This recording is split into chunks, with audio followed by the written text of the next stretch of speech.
Tanaman kelapa memang paling baik ditanam di dataran rendah. Namun, seringkali penanamannya dilakukan di dataran tinggi. Tanaman kelapa yang ditanam di dataran tinggi ternyata punya kualitas yang lebih rendah dibanding kelapa yang ditanam di dataran rendah, terlebih di daerah pantai. Kenapa bisa demikian? Lalu, berapa kira-kira batas ketinggian tempat untuk penanaman tanaman kelapa agar dapat memperoleh hasil panen terbaik? Jadi kalau secara umum kita pakai batas 500 meter. Bukannya 550, 600 tidak bisa tanam.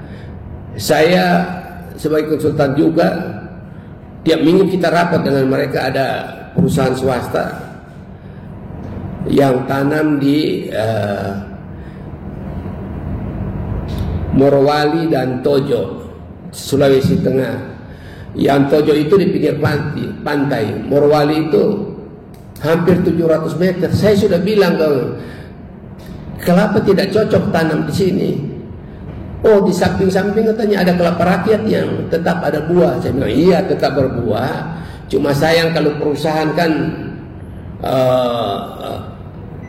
kuantitas potensial dari kelapa itu tidak tercapai. Dia tanam kelapa dalam mapanget sama hibrida Heng Nio. Kebetulan hibrida Heng Nio itu saya yang lepas tahun 2019 sehingga kasih nama Heng Nio. Heng Nio itu, Heng itu nama saya, Hengki. Nio itu kelapa kalau di daerah kita di Talaut dekat Filipina. Dia tanam itu, tapi karena dia ngotot, dia sebagai owner, ya saya tidak bisa melarang.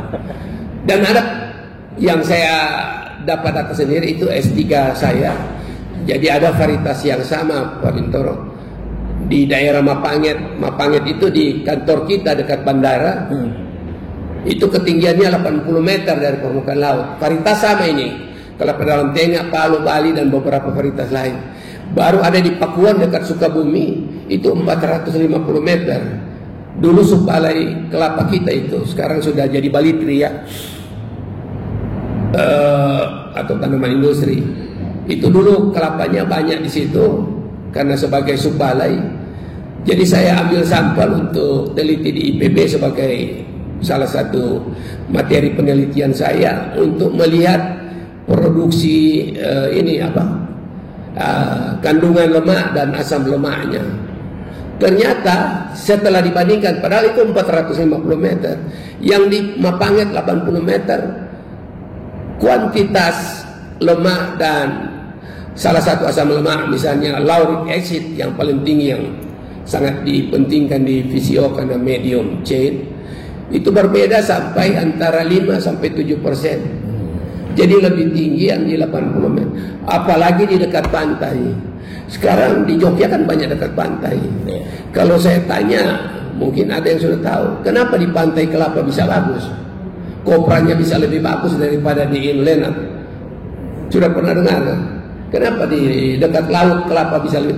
Dia mengapung pun sampai di pulau tertentu dia tumbuh. Garam itu. Ya, selain garam, benar, selain NaCl, dia ada magnesium yang kalau angin tiup terbang hinggap di daun kelapa itu, stomata masuk jadi makanan kelapa sehingga kualitas buahnya dan sebagainya lebih bagus. Bapak mantu saya dulu di Pulau Siau itu pedagang jual beli kopra. Kalau harga kelapa dia sudah tahu ini petani ini kelapanya di pinggir pantai atau di pegunungan akan memberi harga lebih tinggi dekat pantai karena kualitas kopranya lebih bagus. Kelapa upat-upat merupakan kelapa dalam terbesar di Indonesia. Jika ditanam di luar lokasi asalnya, apakah sifatnya berubah? Memang kelapanya sementara belum keluar dari Jawa Tengah, paling di desa-desa tetangga dari desa mereka di saya lupa nama, Serumbung itu kecamatannya.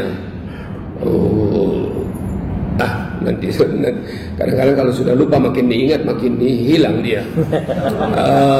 Dari pengalaman saya untuk kelapa-kelapa lain, kalau dia memang genetik kelapa itu lebih banyak dia kuat genetiknya, artinya pengaruh lingkungan ada tetapi kecil. Mungkin ada perbedaan tetapi sifat utamanya yang buah besar saya kira akan tetap mewaris.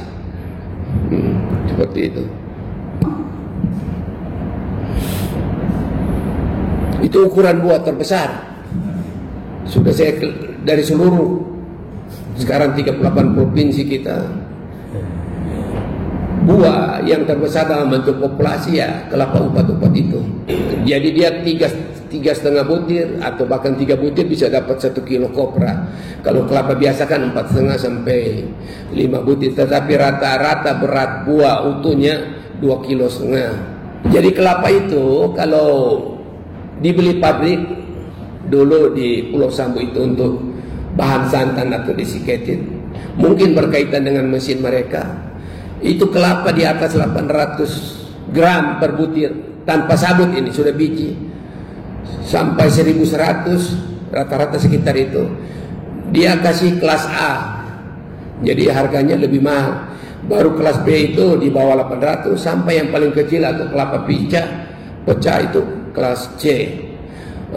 Upat-upat ini besar sekali, 1 kilo lebih itu untuk bijinya.